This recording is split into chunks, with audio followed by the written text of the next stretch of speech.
Danny Buderus, you picked a fine time to get back into clubland. My goodness. And look, you got the fine beard going as well. My God. Hey, boys, can I come back? Please, come on. Let me back. I was only dewing up, weren't you, Bedsy?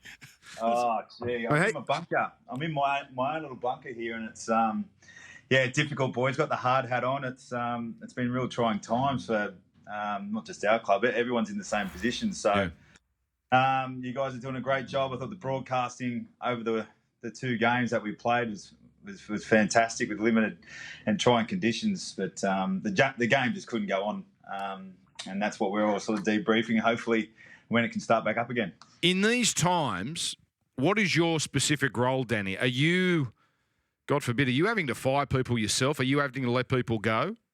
This is my 8th day in the job, and thank God I don't have to do that. It's been I guess I'm learning on the run. It's a baptism of fire. There's no doubt about that. But at the same time, it's for my job at the moment is to plan for when we do get this opportunity to come back, and when that is, who's to know? But we've got to hit the ground running, and we're using this as what can we do, and other than what can't we do, and all the players have taken that on board, and they'll be in tomorrow to get a full briefing on what we're about for the next, it might be 3 months, but when they can start back training, when they can do training themselves, like are we in isolation? It's the unknown, and it's hard to plan anything around what's going on at the moment. Danny, what about the Knights? Huge fan base, the West group around you with those 5 clubs. Where are they standing at the moment, the Knights? Really difficult times, Block. So, mate, as you know, the hospitality industry is actually being crucified. So, nearly 1,000 staff members have been put off here at West. So it's a huge pressure on a lot of people and their families in our area.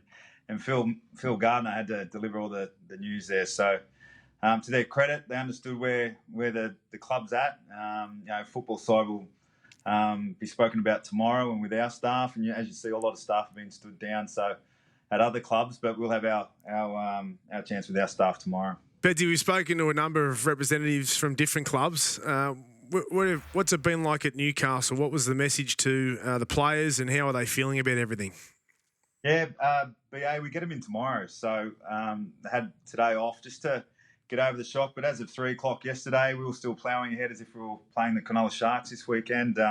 Picked up a couple of really big injuries over the weekend. Jaden Brayley, with the knee, who's just been fantastic for the first 2 weeks, and Mitch Barnett, Herman Esse. So how they look for a period of time, obviously in 2020 is going to be one of those years. It's if you have a long-term injury, you probably have it, but it's not good to see those guys challenged in that area and with injuries. But mate, it's a tough time for everyone. But footy at the time for we look around our community. I just spoke about all those people at West have been put off. It's footy's a far cry from the most important things in a lot of those people's life. Danny, how long do you reckon before the club is really up against it? Is it now that it's up against it? I mean, you've got the backing of 5 clubs, but you just outlined all the problems there with thousands of employees that are in jeopardy. But there would be a little bit of backing there. How long before it starts to get really tough?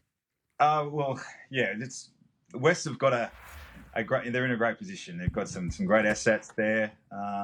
They've been well equipped to deal, I guess, with a situation which is such unique. Hopefully we'll never see a situation like this again, but they're in a very good position financially like that. But at the same time, the club's just not viable to open, and you can't open. So that's the main source of income. It's the only source of income for all those people, and it's also for the football department. It's what we have to do. It's where we're at as a club at the moment, and the whole game's had to shut down, and it's no different for us. All right. Who are we giving the thumbs up to, Danny? It's my most important girl here, Kirsty. You want to come in? She looks after my computer for me. So come and say hello. Hello. Young Fox. Hello. You helping Bedsy out? Yeah, we're getting there. What is Danny? What is Danny like as an employee? So far, so Well, the good. boss. Yeah, it's been tough times, hasn't it? Yeah. Is that the game or my computer skills? That's tough. That's tough. No. You've been helping me out. No, we're doing well. Getting through it. How are the family beds? Mrs. and kids, all right? Yeah, Chris? they're the homeschooling, mate. So my wife's just got to become a teacher at home. So we've set the day up like at the 9 o'clock.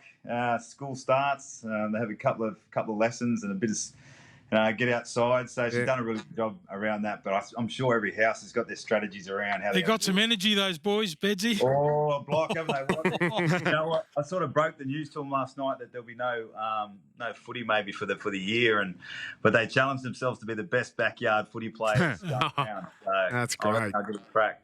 Awesome. So you're homeschooling. Where do you get the curriculum from, Braith?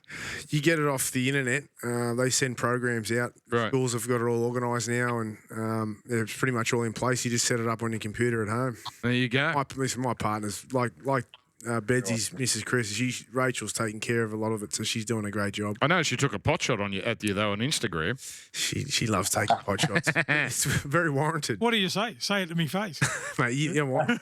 The longer this goes on, we're gonna go mad at home. It's gonna be bloody crazy. What did you see? Crazy. So the first, obviously, Wuhan was the big area, the first one, and then they were in lockdown. I think it was either Wuhan or Italy, and no, it was China. And they were in 2 weeks of lockdown. The moment the lockdown ended, 88 couples filed for divorce. Did they? They did immediately. Is that right? We asked with some isolation in our home, I think, at times. So we'll have to have our little rooms, I would imagine. Yeah. What did But Steve? I get home and it's tough times. Chris has had an end, so it's a big handball to me straight away. So not as if I've had an easy day, hun. Yeah. Buy a couple of skipping ropes, mate. That'll get Yeah. going. Wear 'em out. We've got a new dog as well, so that's just carving up the whole place. Oh, just what you need. Yes, that's the more pressure. No wonder you haven't shaved for about a month. You look like you're cast away. You've got it. See you, Danny. See you, Beds. Cheers, boys. mate. Keep up the good work. On your brother. Danny Buderus, one of the greats.